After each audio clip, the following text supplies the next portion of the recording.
Ladies and gentlemen, our worthy chairperson of the session, Mr. Tahir Yusuf, Secretary Punjab Archives and Libraries Department, Government of Punjab, has just joined us. So please give round of applause for Mr. Tahir Yusuf. I would also like to request Mr. Asif Rahman, Director, Pakistan Library Foundation, to please join us on the stage. Please welcome Mr. Asif Rahman.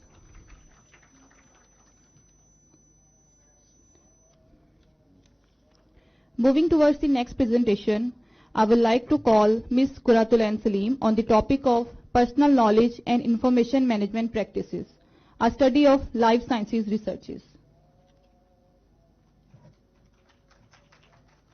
Thank you, Rushiza. Assalamu alaikum everyone, this is Quratulain. I am working as Senior Librarian at Institute for Art and Culture, and I am also a PhD scholar at Punjab University. The topic I am presenting is entitled as Personal Knowledge and Information Management Practices, a study of life sciences researchers. The paper is co-authored with Professor Dr. Kawal Amin.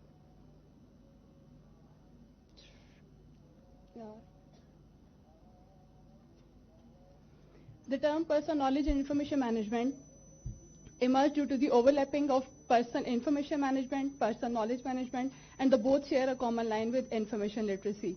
PKIM results in better use of time and attention and provide a better quality of life by enabling a user to use the resources effectively and efficiently. Swigan divided PKIM into 5 categories: knowledge and information gathering and searching, knowledge and information organizing, keeping and securing, knowledge and information selecting and evaluating, knowledge and information sharing and spreading, knowledge and information creating, analyzing and presenting, and this model was used for the study. The idea of an individual's unique way of finding, storing and working with information in more private spaces is the key of the study, and it was planned to investigate the personal knowledge and information management practices of life sciences researchers.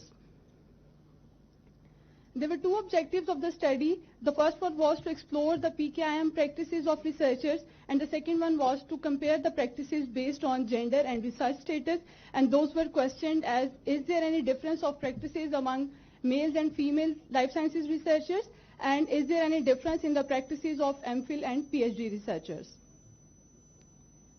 The study was quantitative in nature, and survey research method was used to conduct the study.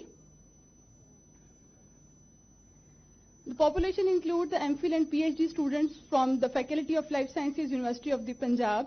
4 departments from the Faculty of Life Sciences were selected purposively. The selected departments include the Department of Botany, Department of Zoology, Institute of Agriculture Sciences, and Institute of Biochemistry and Biotechnology.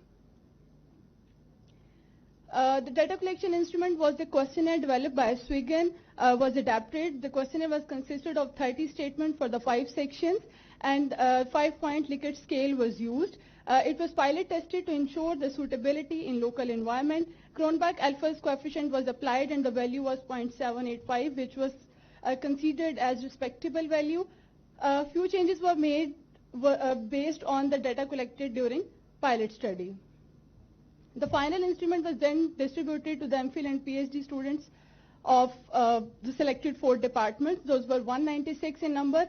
A total of 114 questionnaires were received with a response rate of 58%.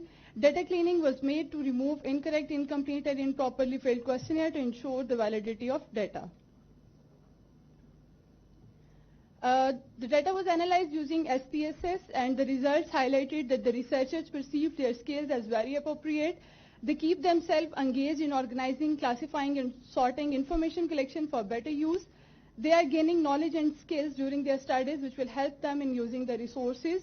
And also, a positive attitude was found in sharing notes, lectures, photocopies, and spoken information among the researchers.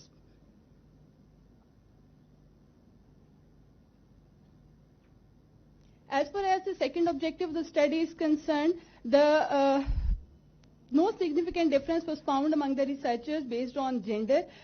Practices were equally famous among males and females, and based on the research status, a significant difference was found in information gathering, the section personal knowledge and information gathering and searching, where MPhil researchers were found more inclined toward the information gathering and searching. And another difference was found in the information sharing practices of researchers, where PhD scholars were found more satisfied with the sharing behavior of their fellows and colleagues. The study can be concluded as researchers or students deal with information and knowledge for personal, academic, and research purposes. The searching, finding, organizing, sorting, keeping, and sharing of information and knowledge is an essential practice of their daily life, so it is important to equip them with a bunch of necessary skills which may help them not only in academic life but also in personal and professional life. These are the references for the study. Thank you very much.